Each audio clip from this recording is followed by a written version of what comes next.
Hey everybody, Matthew and Lee here from MiniWarGaming.com, and welcome to the final video of the behind-the-scenes making of the Ork Deffwatch models. Done. Yeah, this is the last one. We filmed these all in a row, so my bum's hurting.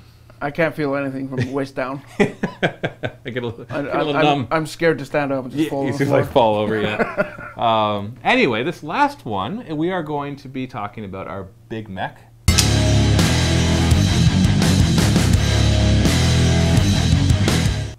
Not Shacknob. What's his name?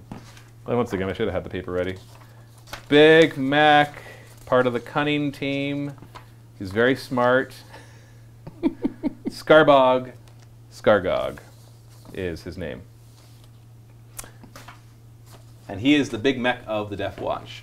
So a little behind the scenes of Skarbog, there's actually an entire think tank, as Facetomp likes to call it, of Big Meks that he's created for the Deffwatch.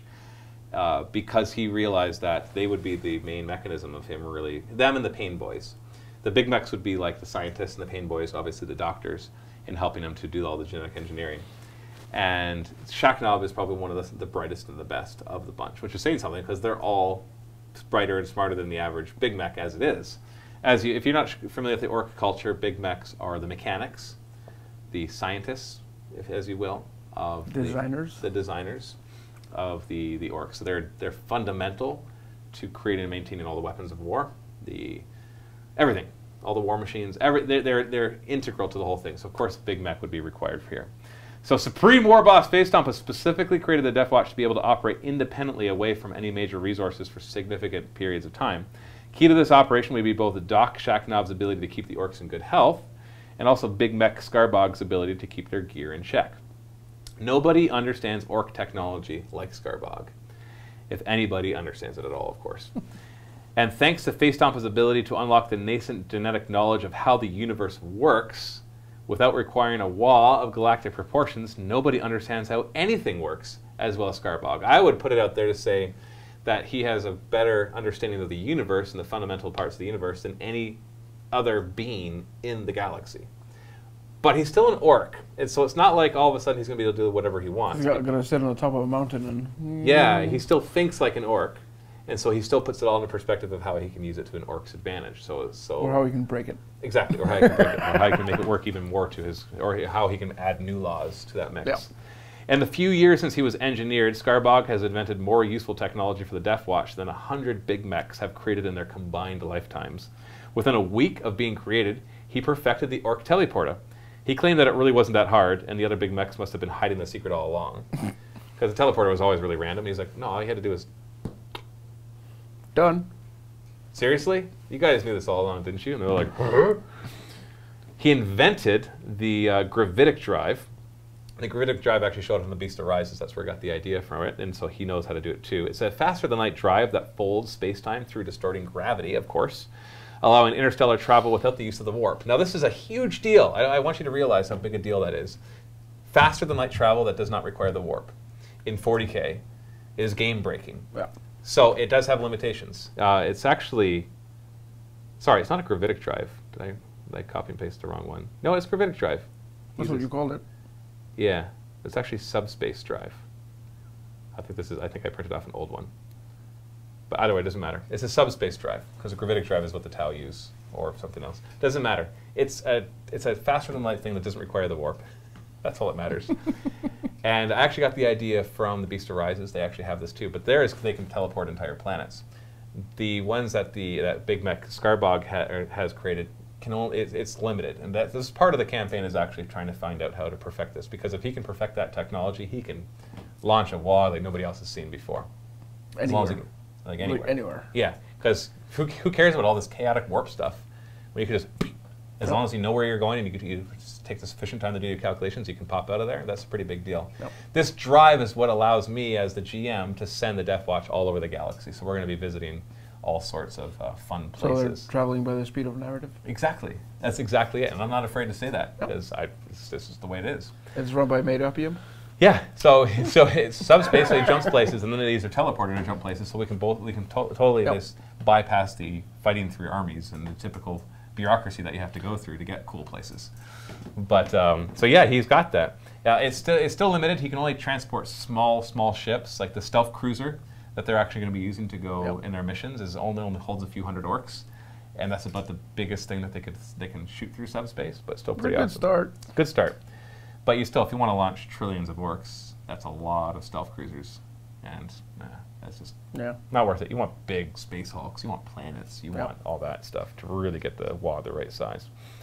He improved on almost every piece of the equipment the Deffwatch use, and he even developed a cloaking device for the stealth cruiser, so it can actually cloak, so it can be right under your nose, and you don't even know it's there. And he even published 396 scientific journal articles to the Ork Journal of Technology, which now boasts exactly 396 articles. And he's no pushover in combat either. With the knowledge of weaponry, he is deadly at close combat to medium range with his arsenal of invented widgets and armament, including, as we can see down here, his 2 little drones. He drew maybe some inspiration from the Tau, realized, hey, it would be really handy to not have to hold guns. I can just hold my tools.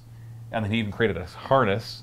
So really, he's got like several limbs when you look at it. He's got the 4 limbs on him, and then he's got equivalent to another few limbs holding the other guns. Yep. So he's really able to get the job done. Got someone to like cover his back when he's fixing stuff. Yeah, exactly. And they basically do that. Like he can transfer wounds to them in the rules. Once he upgrades certain skills, he can actually rebuild them in the field. So as they die, he can make new ones. But before we go any further, there's a bit of a shout out. We don't know. I can't remember exactly who it is. I can't remember who it was. But you were doing Google searches and Pinterest searches, and you found these drones. These drones, similar to these ones. You still created your own. They were posted from Daka, and so I will try to remember to put a link in the video description below to that to kind of credit where credit is due. Yep. But so let's talk about them first. They're really, really cool. They're really cool, but they're also pretty straightforward in how you made them. Yep. So what are the various pieces? Let's look at the bottom. What's that bottom piece? The main body is 2 rhino hatches. So just upside down? Space Marine rhino hatches. I just put them bottom to bottom together. Yeah. What about the back? The back is a visor from a Deffwatch. I was going to say, it looks like a visor. It looks like some sort of welding mask. Yeah. And then the top is, on that one, is 2 shoulder pads, 2 armor plates, and the one in the middle is it's a vehicle upgrade from the Space Marines. It's like a satellite dish. Just whatever you could find. Yeah. You just stuck it on there. And the faceplate is from the Deffwatch. Deffwatch faceplate. Yep. And smoke launchers on the back for exhaust pipes. And a couple of big shooters. Yeah, those are just big shooters. Yep. Pretty straightforward, but at the same time ingenious, because just kind of combining all those pieces together to create something like this is really cool. Other one's a similar idea, but you have some rockets on the top. Yeah. Those are the top part of one of the Storm Boy jump packs. Right. Now you notice this is wobbling. That's because it's actually magnetized. No, they're not. Oh, they're not? The thing just clipped in. Oh, just clipped in. All right. I was about, oh, look, no. Well, no, I guess it doesn't move. Yeah. And those are just mech guns. Yep. But other than that, it's pretty much the same bits as the other one. Oh, come on, focus. There we go. Cool. So those are simple, but at the same time, that you just listed off like 6 different kits. Yeah, if you want to make these and actually buy the kits, it's really expensive. Yeah, that would be like $300 or $400. Yeah. But if you have the bits lying around, you can kind of the thing that's awesome about Orks is that you can kind of throw stuff together. Yeah. And it looks orky because that's how Orks do it. Let's put those aside so they're out of the way as we talk about Shaknob himself. No, Skarbog. Sorry, Shaknob is a dog. It's a doc, not the dog. The dog. So is he also an orc or an ogre body? He is an ogre body, indeed. With elastics for his suspenders and his belts, of course. Of course. What about his arms? The arms are ogre arms. No, I'm sorry. I mean the actual tools. hands. The tools, yeah. This one is plastic card tube, and one of the triggers from the flash kits. I was trying to remember where I got this one from. This old clamping thing? Yeah. It might be from the Mek Boy. Is that a servitor? No, it's bigger than that. It might be from the Mek Boy kit. I'm not sure. I'm sorry. And what about this power claw looking thing? That's plastic card and bits. So you built that from scratch almost. Yeah. So these are Deffwatch toes, again, because they look like fingers. And plastic card tubes? And plastic card tubes. And this coil right here? That's just a... No, that's actually a guitar string. I was going to say, that actually looks like a guitar string, because I know those work well for... Yeah, but they're really hard to work with because they're so stiff if you get them short enough. Right. But, yeah. And sharp at the ends. Oh, yeah. What about his backpack? His backpack is... The main body is one of the engines from the Deffwatch because it has like 2 engines on the back. So that's one of those, with some added just extra armor plates and bits to make the holders for the arms. Now the arms are from the metal Kilocan. I was gonna say this feels like it's metal. It makes them heavy. And so Kilocan. So that's completely Kilocan, and this is Kilocan servo harness. I was gonna say that it looks like a servo harness. Space Marine servo harness. That's where the rest of it went. Yeah. From the Pain Boy. Yeah. Stripped it off and used it on him. Yeah. And his head is actually from one of the knobs. And his bionic leg is. Oh yeah, one of his legs is bionic. Oh, you didn't notice? Well, I think I did, but I was just so. No. There's so much to look at. I know. All right. That's the bottom part of the same legs I used for the Mega Knob. So it's Sentinel leg. This is awesome. Well, he likes his bionics. He's lost an arm and a leg, and he's not bothered to go into the Pain Boy because. And his backpack's actually plugged into his head. Yes, I noticed that. It powers his brain, or does his brain power the backpack? A bit of both. A little bit of both. That makes sense. This battery powers that battery. Yeah. Which both together power this other thing. It means they never run out, right? Exactly, because they charge each other at the same time as they're giving out power.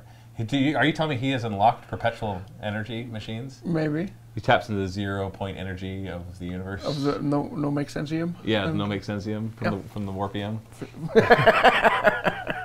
Yeah, for sure. So lots of different pieces on him. Yeah.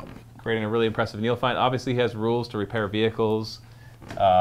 He's in close combat. He can kind of disassemble vehicles and stuff. And he's really good against vehicles and monsters in close combat. And then he's got the extra firepower of his drones. And he also has a personal teleporter as part of the backpack that allows him to, at the end of the movement phase, he gets to pick a Deffwatch member within 6 inches and teleport them. And so it gives him a lot more mobility. I wanted a lot of mobility in this game so they can explore. I'm guessing he directs the beam with this. Of course. Yeah, it's somewhere where he has to be able to see, of course, yeah. that he sends them. But or somewhere he's been, so he knows where to send them. So he's Jumper? He's Jumper, he's Nightcrawler. I don't know. Fill in the gaps, all the ones. Well, Nightcrawler has to actually physically see where he's going. No, Nightcrawler can go where he can't see as long as he's been there before. Sure. Yeah. Well, in the X-Men movie, that's how it works. Well, he's really scared to do it, though. Yes, he is. But somehow he always does it in every movie. It always works. I'm scared. Just do it. All right. Bam. Yeah, exactly. So that's our Big Mek, Skarbog, the inventor of inventors. He is the key to most of the plot because he's allowed me to send the orcs pretty much wherever I want. And they're kind of doing it for him, too, to get more stuff for him. Yeah, pretty much, to help face stomp. But yeah, they're half of what they're looking for is more technology.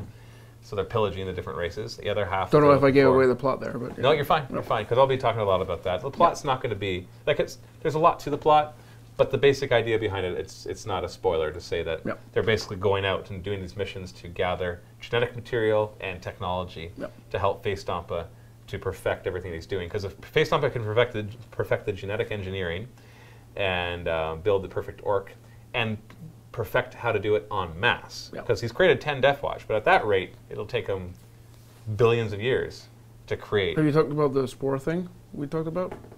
Where the spores? Oh yeah, these guys they're sterile. Yeah. They don't create new guys. Because people will be like, but they shed spores, and why don't they just? Yeah, no, he hasn't figured out how to make it so they can shed spores that create better orcs that are under his control. That's the problem. He wants them to be subjected to his will, as we'll find out more about in the actual story. So they're going out looking for more genetic material. Yeah, exactly. Imagine a WA where they're all bent to his will, not just because he's the biggest, but because they can't have it any other way. And their technology allows them to transport anywhere in the galaxy at a moment's notice and send billions of orcs to each planet that they want to invade, and have the technology to go in stealthily. Like you won't be able to stop them. Nope. So, yeah. I'll bet before he can get there, there's a lot of hurdles to get through, collecting all the technology and the genetic material and perfecting everything. That, of course, will allow us to really make it an interesting story. But if he succeeds, who cares about chaos? Tyranids, they're nothing. They're nothing. Nothing compared to what's actually coming from Face Stompa as soon as he emerges victorious. As long as he doesn't get the attention of anybody else who has bigger guns than him yet. Because it's a very delicate time for him because he doesn't have a big army. So he's got to keep it. He has to keep it under wraps. He's got 10 guys. Yeah, well, he's got 10 Deffwatch. He still has his orc army. Yeah. He was a war boss before this all happened, so he already had his army. but he wasn't a big war boss. Nobody really knew who he was except his own army. Anyway, that's the last of our behind the scenes of the making of the Orc Deffwatch Orks. Thanks so much for watching. The Deffwatch narrative campaign will be coming out very soon by the time you're watching this, near the end of September. I'm sure I'll already have dates in the video description below, so you can go check that out or go and follow us on Facebook and YouTube. And you can download the rules for our Big Mek at the links in the video description below as well. Thanks so much for watching. Happy wargaming. End of movement phase. 3. Actually, within 6. Ah! You got a bit of a Necron infestation. See this? We're down in the we're in one of the deep vaults. Ah! Boom, baby. I'll destroy. Hors d'oeuvres. You can do 4. So we're gonna get a move on